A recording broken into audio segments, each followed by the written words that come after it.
Assalamualaikum warahmatullahi wabarakatuh.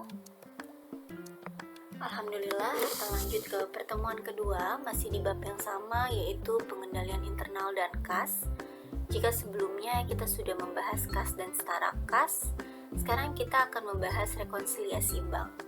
Jadi, rekonsiliasi bank ini juga merupakan pengendalian yang dapat digunakan untuk mengamankan kas dari perusahaan. Jadi, apa sih yang dimaksud dengan rekonsiliasi bank? Jadi, menurut buku Catur Sasongko, rekonsiliasi bank terjadi karena saldo akun bank menurut catatan perusahaan tidak selalu sama dengan catatan yang dilakukan oleh bank atau rekening koran atau catatan yang berdasarkan rekening koran gitu ya. Jadi kan sebelumnya kita pernah membahas bahwa yang namanya perusahaan itu selain punya kas kecil yang memang untuk membayar transaksi yang nilainya relatif kecil, perusahaan juga punya dana kas yang disimpan di bank. Nah, yang disimpan di bank ini terkadang ada perbedaan antara yang ada di rekening koran sama yang ada di catatan. Catatan ini maksudnya yang ada di jurnal yang ada di perusahaan, gitu ya. Nah, ini salah satu contoh bentuk rekening koran ya dari Bank BCA. Saya dapat dari Google. Jadi kalau dulu ya sebelumnya, jadi sebelum ada fasilitas internet banking, biasanya perusahaan bisa bisa memperoleh rekening koran itu di awal bulan berikutnya. Jadi kalau misalnya rekening koran atas transaksi bulan Januari, nah biasanya perusahaan itu memperoleh rekening koran bulan Januari itu di awal bulan Februari. Makanya terkadang akuntan agak-agak kesulitan kalau ngerekon. Jadi ngerekonnya itu sebulan sekali setelah memperoleh rekening koran. Tapi kalau sekarang sudah ada internet banking, jadi perusahaan bisa melakukan rekonsiliasi setiap hari. Gitu ya, nyocokin debit kredit yang ada di rekening koran sama yang ada di catatan perusahaan. Nah, terdapat penyebab perbedaan saldo. Ya, terdapat beberapa faktor yang menyebabkan perbedaan antara saldo menurut rekening koran di bank dengan saldo menurut catatan perusahaan. Yang pertama ini perbedaan yang disebabkan oleh kesalahan. Kesalahan pencatatan dapat dilakukan baik oleh perusahaan maupun oleh pihak bank. Ya, apabila kesalahan dilakukan oleh staf akuntansi perusahaan, maka catatan perusahaan itu perlu dilakukan koreksi. Tapi kalau misalnya kesalahan itu dilakukan oleh pihak bank, maka saldo bank menurut rekening koran yang harus dikoreksi. Tapi selama saya kerja belum pernah ya nemu kasus di mana rekening koran itu mengalami kesalahan. Karena memang rekening koran itu di printnya itu berdasarkan sistem ya. Jadi yang print rekening koran itu kan memang sistem. Nah, berdasarkan memang uang masuk dan uang keluarnya gitu. Nah, biasanya ya yang sering salah atau yang mengalami salah catat itu biasanya ya akuntan dari perusahaan, baik kurang catat atau kelebihan nyatet gitu ya. Nah, penyebab perbedaan yang kedua antara saldo bank menurut perusahaan maupun saldo bank yang berdasarkan rekening koran itu adalah karena adanya perbedaan waktu pencatatan. Nih ya, karena adanya perbedaan waktu pencatatan. Jadi, perusahaan telah mencatat penerimaan bank atau pengeluaran bank, tetapi bank belum mencatat atau sebaliknya. Nah, ada dua kasus yang sering terjadi ya. Itu perbedaan waktu itu biasanya karena setoran dalam perjalanan atau deposit in transit atau karena outstanding check ya, cek yang masih beredar. Jadi deposit in transit ini maksudnya adalah perusahaan sudah menyetor dananya ke bank. Nah, perusahaan juga sudah menjurnal gitu ya bahwa ada penambahan saldo di bank. Tetapi bank belum mencatatnya pada rekening koran. Sehingga jika terjadi kasus ini perlu ditambahkan pada saldo bank menurut catatan bank gitu ya. Misalnya kasusnya gini ya. Ada penjualan secara tunai. Nah, perusahaan kan perlu nyetor uangnya ke bank tuh ya. Nah, seringkali perusahaan tidak dapat menyetor uangnya ke rekening yang ada di bank gitu karena misalnya udah kesorean, jadi banknya udah tutup.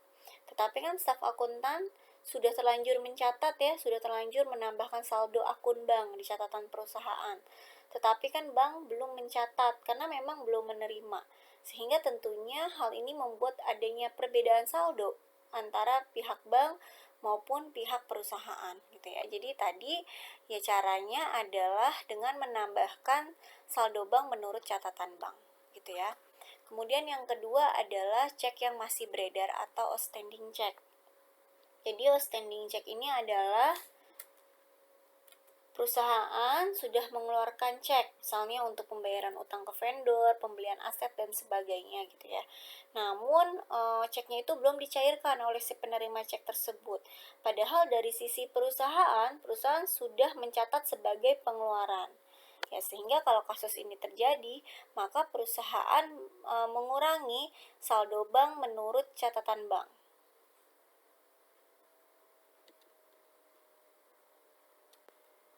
Nah, berikutnya beban administrasi dan pendapatan bunga. Jadi beban administrasi bank dan pendapatan bunga baru dapat diketahui saat perusahaan memperoleh rekening koran dari bank. Nah, beban administrasi bank ini nantinya akan mengurangi saldo bank di buku perusahaan dan pendapatan bunga akan menambah saldo bank di buku perusahaan. Gitu ya. Nanti juga akan ada ilustrasi soal sehingga teman-teman bisa lebih paham gitu ya. Nah, di sini sudah ada rekonsiliasi prosedur yang ada di bukunya Kisowagen dan Kimmel ya. Jadi per bank statement adjustment-nya kalau ada deposit in transit ditambah, kalau ada outstanding check dikurang gitu ya. Kalau misalnya ada bank error gitu ya, ada kesalahan bank, nah itu juga bisa menambah atau bisa dikurangi gitu ya, tergantung bagaimana kasusnya. Kemudian kalau ada notes collected by bank itu menambah. Nah, kemudian penyebab yang belum saya sebutkan adalah salah satunya adalah NSF. Jadi NSF ini adalah cek kosong. Jadi perusahaan menerima cek tapi dana yang tersedia dalam rekening tidak sebesar nilai yang harus ditarik. Jadi dananya nggak cukup. Nah, perusahaan kan udah terlanjur mencatat misalnya sebagai penerimaan kas. Namun karena dananya tidak tersedia gitu ya, sehingga perusahaan perlu mengurangi, di sini tanda minus ya, perlu mengurangi saldo yang ada di perbuk, saldo yang ada di perusahaan gitu. Nah, sekarang kita masuk ke dalam contoh soal.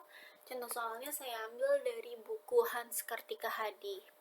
Di sini PT ABC memiliki saldo kas menurut pencatatannya sebesar Rp34.500.000 dan saldo kas menurut bank sebesar Rp34 juta pada tanggal 31 Desember 2015. Perbedaan pencatatan tersebut dipengaruhi hal-hal sebagai berikut. Jadi di sini ada PT ABC pertanggal 31 Desember 2015 ini ternyata saldo kas menurut catatan perusahaan itu Rp34.500.000. Sedangkan menurut rekening koran itu ada Rp34 juta. Jadi di sini ada selisih senilai 500.000 sehingga perusahaan perlu melakukan yang namanya rekonsiliasi bank. Nah, ketika kita melakukan rekonsiliasi bank, langkah awalnya kita buat dulu nama PT-nya apa, PT ABC, rekonsiliasi bank per tanggal 31 Desember 2015. Kita buat tabel seperti ini, per book, ini untuk dari sisi perusahaan, dan ini per bank.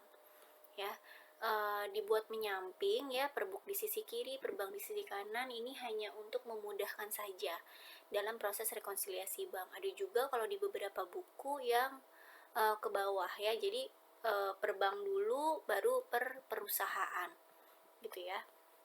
Nah, di sini saya buatnya menyamping hanya untuk memudahkan dalam proses rekonsiliasi bank aja. Jadi setelah ditelusuri ada beberapa kemungkinan penyebabnya. Yang pertama di sini PT ABC telah menyetorkan uang sebesar Rp6 juta pada tanggal 31 Desember 2015, namun belum tercatat oleh bank. Jadi PT ABC sudah nyetor ke bank senilai 6 juta tanggal 31 Desember. Staf akuntan juga sudah mencatat sebagai penambahan saldo bank per tanggal 31 Desember, tapi rekening koran belum mencatatnya. Jadi di sini masuk ke dalam deposit in transit, ya. Maka dalam hal ini perusahaan perlu menambahkan saldo di bagian bank, ya, senilai 6 juta rupiah. Kemudian yang kedua, cek yang telah ditulis namun belum dicairkan oleh bank senilai 4.250.000. Jadi, cek yang telah dikeluarkan oleh PT ABC ini belum dicairkan oleh si penerimanya. Transaksi ini masuk ke dalam outstanding check, ya, outstanding check atau cek yang beredar. Sehingga perusahaan perlu mengurangi saldo akun bank. Nah, di sini makanya saya beri tanda kurung, ya, minus senilai 4.250.000 rupiah. Kemudian yang ketiga, adanya penambahan saldo kas bank dari penagihan wesel tagih sebesar 1.500.000 rupiah yang belum diketahui PT ABC. Jadi wesel tagih atau notes receivable ini adalah perjanjian tertulis yang diterbitkan atau dibuat dari pihak si pemberi pinjaman atau pihak yang nantinya menerima pembayaran dari peminjam. Jadi wesel ini bukti gitu ya, bukti piutang perusahaan pada pemberi pinjaman.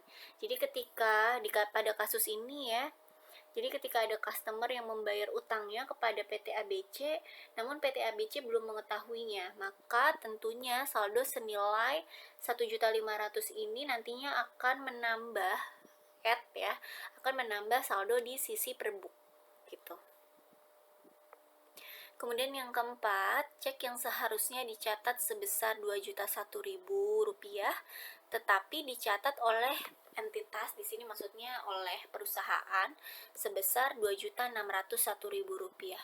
Jadi perusahaannya kelebihan catat ya. Jadi perusahaan mengeluarkan cek untuk pembayaran dan perusahaan juga sudah mengakui sebagai pengeluaran saldo ya. Namun perusahaan salah catat, harusnya 2.001.000 rupiah, 2.001.000 rupiah ya. Tapi malah nyatetnya 2.600.000 rupiah. Jadi ada kelebihan senilai 600.000 rupiah. Maka perusahaan perlu menyesuaikan dengan cara menambah senilai 600.000 rupiah ini pada sisi perbuk gitu ya. Nah, kemudian yang kelima, bank mengurangi langsung biaya administrasi untuk bulan Desember senilai 100.000. Nah, ada biaya administrasi yang belum diakui oleh perusahaan ya, maka perusahaan perlu mengurangi saldo perbuk ya. Di sini less mengurangi saldo perbuk atas beban administrasi senilai 100.000 rupiah. Nah, yang terakhir, cek dari pelanggan sebesar 750.000 rupiah tidak dapat dicairkan oleh PT ABC. Jadi transaksi terakhir ini, cek dari pelanggan senilai 750.000 rupiah tidak dapat dicairkan. Ini artinya cek kosong ya, dananya tidak tersedia pada rekening pelanggan. Maka kita perlu mengurangi saldo pada sisi book atau pada sisi perusahaan. Nah, sudah direkon kemungkinan penyebabnya di sini ada 6 poin, sudah diinputkan semua 1 2 3 4 5 6. Nah, hasil akhirnya sudah balance ya, dari sisi perusahaan 35.750.000 per bank 35.750.000. Kita sudah membuat rekonsiliasi banknya, hasilnya 35.750.000, ternyata saldonya ya bukan lagi 34.500.000, bukan lagi 34 juta, tetapi yang benar adalah 35.750.000 rupiah. Nah, setelah itu kita perlu menyusun ya, perlu membuat jurnal penyesuaiannya.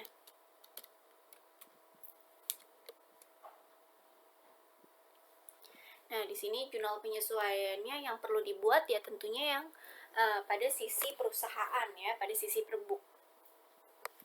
Jadi tadi kan dari sisi perbuk ini ya, perbuk ada 4 ya, ada transaksi atas notes receivable, company error, administrasi, dan cek kosong. Jadi ada 4 yang akan kita jurnal. Jadi transaksi yang pertama itu adalah tadi menerima uang atas pelunasan notes receivable ya.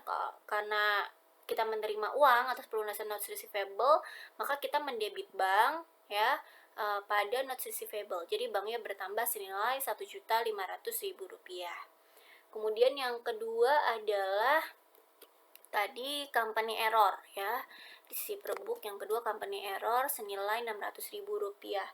Jadi tadi ada kelebihan catat atas pengeluaran ya.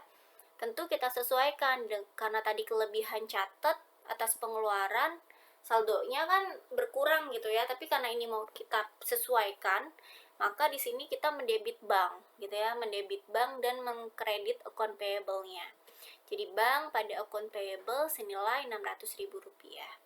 Kemudian yang ketiga, di sini ada transaksi atas administrasi ya. Beban administrasi juga perlu kita jurnal. Jadi ada pengakuan, ada beban administrasi, beban bertambah di debit ya, kita jurnal administration expense pada bank senilai Rp100.000. Nah, transaksi yang terakhir adalah tadi ada cek dari pelanggan yang tidak bisa dicairkan karena saldonya nggak cukup ya, sehingga utang pelanggan belum lunas dong gitu. Maka di sini kita tetap mengakui piutangnya ya. Kita akui account receivable Rp750.000 pada bank senilai Rp750.000. Nah, jadi begitu ya untuk proses rekonsiliasi bank. Jadi kita nyusun dulu rekonsiliasi banknya setelah kita memperoleh saldo akhir yang balance antara per book dan per bank, maka kita membuat jurnal penyesuaian ya, jurnal penyesuaian yang diperlukan. Nah, jurnal penyesuaian yang diperlukan ya tentunya hanya dari sisi per book saja. Baik teman-teman, sekian, terima kasih, semoga bermanfaat, kurang lebihnya mohon maaf, saya akhiri. Wassalamualaikum warahmatullahi wabarakatuh.